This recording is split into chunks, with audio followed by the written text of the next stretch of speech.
because yeah, I tend to kind of rant on some of the most ridiculous things, and Anything you need to get off your chest?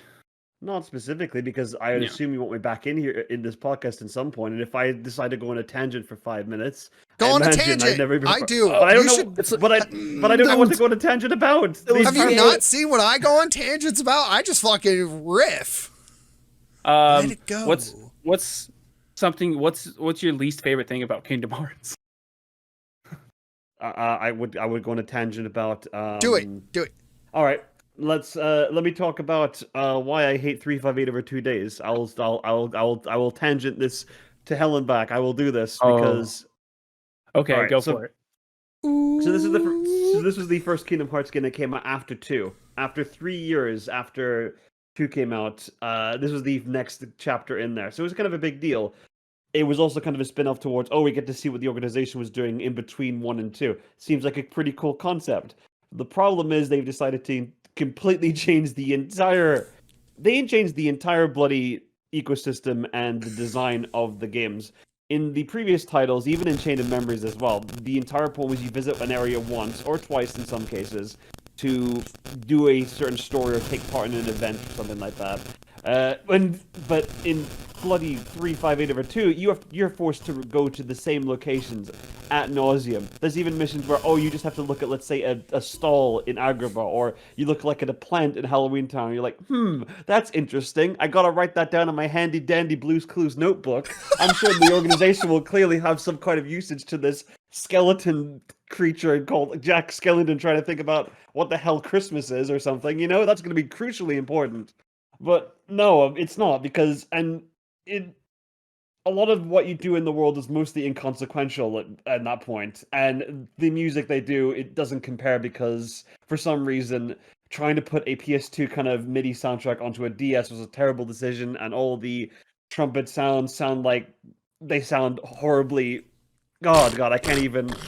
Just listen to Beast's Castle on 358 over 2 days compared to the PS2, and you'll know exactly what I'm talking about. The trumpets sound horrible in MIDI on the DS in that game. But then that's not even the only part. I know that people like the story, I do as well. But I only like the second half. Why? Because the first half is mostly just... It literally is just 3 characters sitting on top of a clock tower for about 2 hours collectively, eating ice cream and talking about pseudo-philosophy about what is death supposed to be? Are we friends yet? Why does ice cream taste salty and sweet at the same time? If I were to jump off this clock tower, would I die? But I don't have a heart, so therefore I wouldn't die anyway. Like, Axel, why are you going away for a while? What's Castle Oblivion? Why are you giving me a stick shield to fight people there? Like, I don't understand what's going on. It's like, I understand the idea is to build these kind of characters and they're kind of learning the complexities of life, even though they apparently have no emotions to do so, yet they probably do, which is the irony which they retconned into Dream Drop Distance. But that's beside the point. That game has a lot of problems plot-wise too.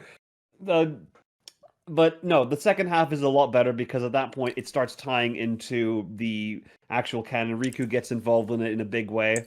In a lot of cases, Shion has more of a purpose. There's actual strife between the 3. There's actual drama, which is something that is good for stories. That's why Birth by Sleep was so good, because there was a lot of drama between the 3 that kind of they had went back and forth. That's why the story was so good in that game. But no, it's just horribly paced.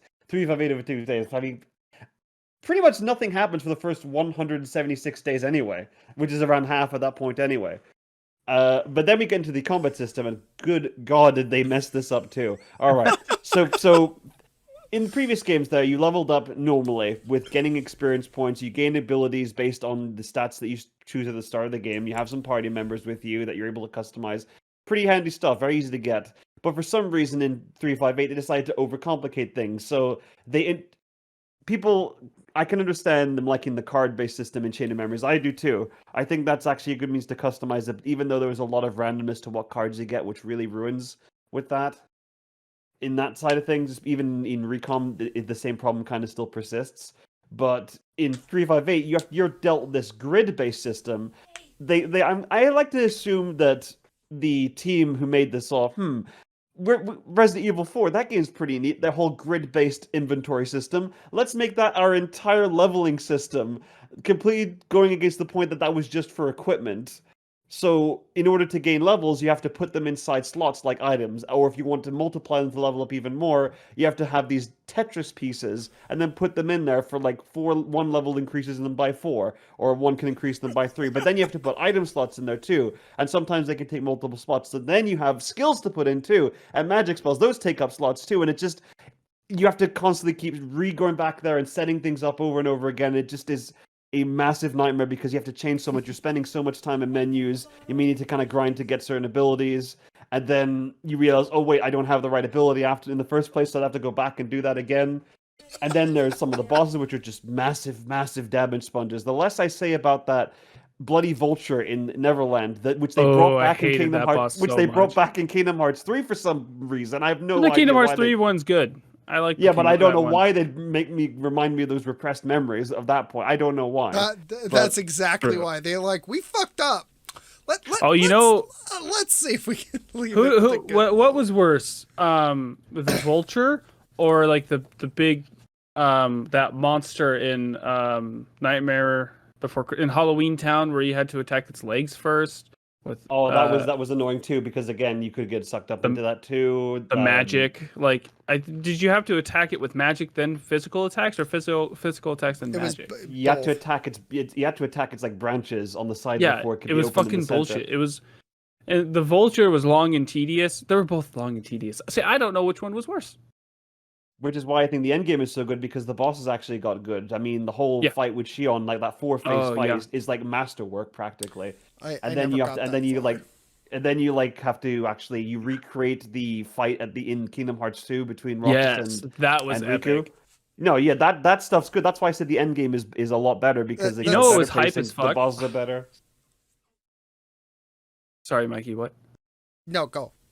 I was gonna say, do you know what was hype as fuck? When Roxas beat Syx. Because we didn't see that again, because you barely fight cool. like people-sized enemies in that game, and what also didn't help is that half the bloody cast died in the first like hour, because it took place just before Chain of Memories. So all those characters that they introduced you to at the start, oh no, they're all dead now. Yeah,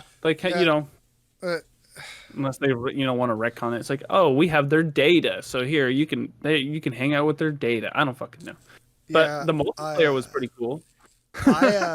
You actually had people to play with.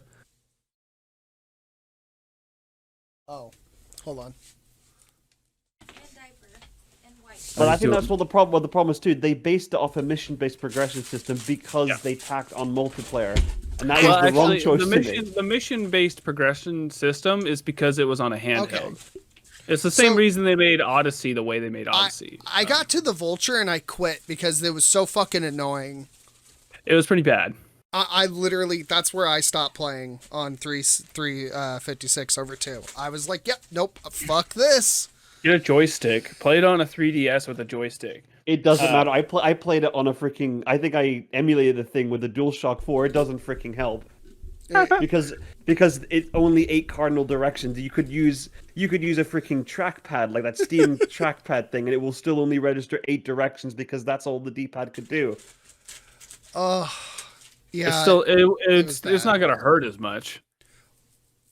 Well, I think that's also why they've been remastering their older titles, is because they're trying to fix their fuck ups.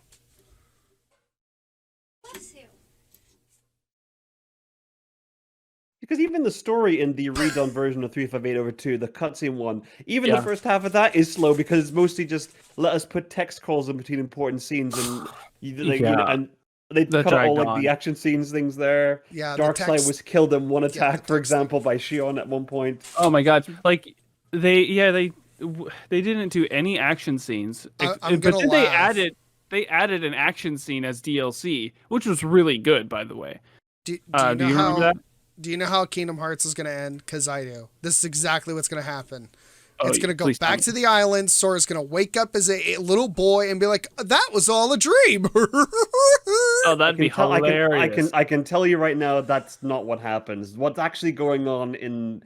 Because I'll laugh. I'll fucking laugh so goddamn hard if like, oh, Kingdom Hearts 4, end of the game. You wake up as a boy again and you're like, yeah, you're going to start all over. Because what they're doing right now is all the games we played for like the past 13, 14 years or what have you. Actually, it's been a lot more than that, actually, because it's going to be 20 years of the series next year. 15 years. Right? No, it would be 20. It was in 2002 it came out. So yeah, this series is almost 20 years 20 old. goddamn years of waiting for a story to end. All the games we've been playing are what was called the Xehanort Saga, meaning it's phase 1. So what they're introducing now... What the fuck? So we're going to have 60 years of Kingdom Hearts? What is this, Rick and Morty? They're Marvel now, and they're preparing they started this is some like Rick and Morty shit. Like 100 years of Rick and Morty, 100 years of Kingdom Hearts. Oh yeah, let's fucking convolute this shit. And then like the second part, hey, we're going to retcon the whole first thing because we fucked it all up, so we're going to reboot it again. We're going to give you 40 games, and in those 40 games you'll get 3 minutes of gameplay. And Mikey, sounds like the mobile game you just described. That I mean, that game took place like thousands of years in the past, anyway. So that one's about to come to a conclusion, Mikey. That should make you happy, right? Yeah. This is why I quit.